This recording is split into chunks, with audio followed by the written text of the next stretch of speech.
Hey guys, Luna here, welcome back to another Skyrim Special Edition video for Xbox One and PS4. Today I have another 5 mods to showcase for you guys, and if you haven't done so already, check out today's earlier video for another 5 brand new console mods. The past couple of days have been kind of difficult to find mods for videos, but I think I've done a good job of finding 5 decent mods that I can showcase for you guys.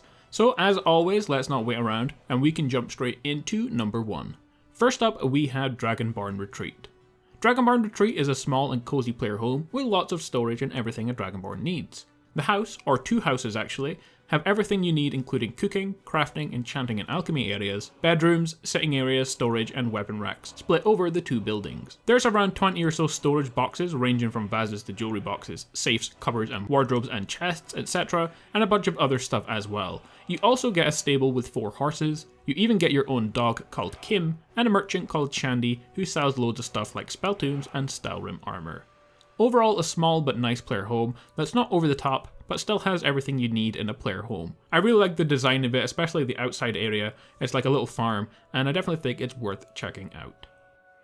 Our next mod is part of the RJ's Tweak series that makes some cool changes to Skyrim.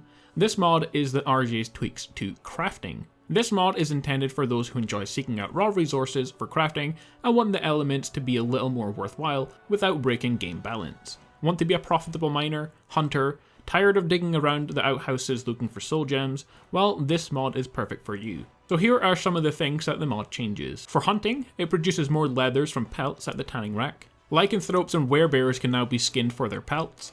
Pelts have greater value, especially those rare or dangerous ones, making hunting more profitable. Some pelts weigh more for balance, so converting from pelts to leather, the overall weight is the same.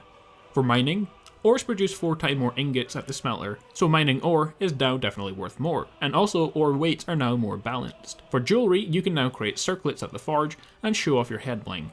Some circlet prices have been adjusted as per their ingredients. Obviously if you use a diamond for a circlet and you use a garnet for another, the one with the diamond is going to be worth more. You can now create soul gems at any forge using 2 different methods. You can create one with void salts and the appropriate gemstone, or you could smelt soul gems into the next higher tier. So if you're looking for a soul gem and you have like a weaker one, you can then smelt it into a higher one. As soul gems require magical ability, you have to have the relevant skills of enchanting in order to use the recipes. As part of Hearthfire, you can now smelt glass, and you can also create straw as well. Finally, you can forge your own lockpicks, but you must be an adept thief for the recipe to appear. Overall, a nice mod that is designed to make smithing feel more complete and immersive than it does in vanilla Skyrim, while keeping things balanced by giving things appropriate weights and prices, and I think this mod definitely achieves that.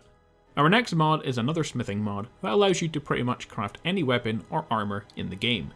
The mod also makes some changes to the smithing perks, making higher level items, such as Daedric, easier to make. None of the items are enchanted, but all can be refined and enchanted if you have the relevant perks unlocked. So here is a list of all the new stuff you can make at the blacksmith now, on top of all the regular things.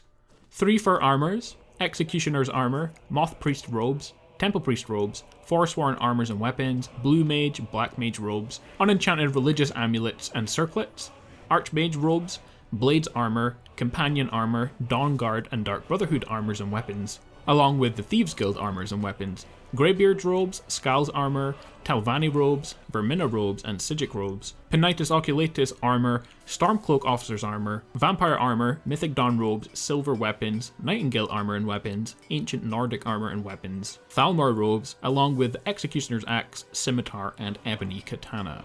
So overall, a really cool mod that lets you get some of the rarer items in the game straight from the start, as these ones are not craftable anywhere, so you have to find them throughout your travels. But now you don't have to worry, you can get any of these armors unenchanted with some simple materials. Keep in mind, you have to have the relevant smithing perks enabled to craft the armors in the relevant categories, so if you're looking for things in the steel category, you'll have to have the steel perk unlocked. A really cool mod worth downloading, as I don't know about you guys, but I'm bored of the same old vanilla armors you can craft. And also now I can get some of the cool rarer armors and put my own enchantments on them as well. If you saw my top 5 armor video, you will have seen me showcase 2 armors from Dark Souls, Havel the Rock and Arctorius the Abyss Walker. Well, now we have another one called Ornstein the Dragon Slayer. All these Dark Souls armors are amazing looking and worth trying to get. Now, in homage to the game, the enemies are extremely tough to defeat, but once you do, it's definitely worth it.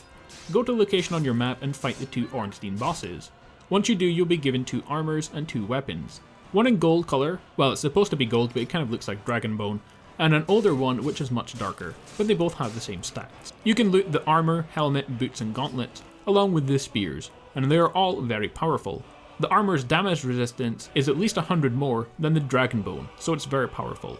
The weapon's damage is easily twice as powerful as any other weapon in the game, so you can rip through enemies with ease. Overall, all these Dark Souls armors are worth downloading, especially if you're a higher level. The reason that I really like these Dark Souls boss armors is that not only are they some of, if not the best looking armors in the game because I think they're really cool, but they also come with an immensely powerful boss or bosses to defeat, so you can't get them easily, it keeps the game balanced, and it gives you something to work towards as well.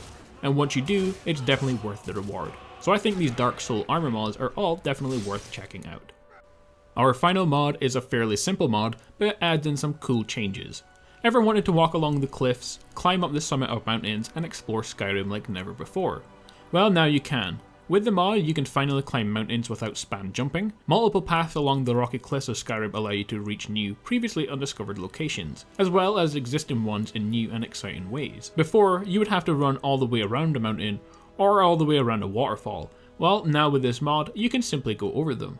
The paths that you go along are dangerous at times, but they have some useful stuff along them as well, like crafting, enchanting and alchemy stations, along with beds, chests and loads of other random stuff along the way, which I thought was pretty cool. An awesome mod that makes the Skyrim world more convenient, more immersive, and on top of that it just looks cool. And it's a mod everyone should check out, especially if you're playing realism with no fast travel. It's going to make your life much easier. Well guys, there we have it, 5 brand new console mods for Skyrim Special Edition.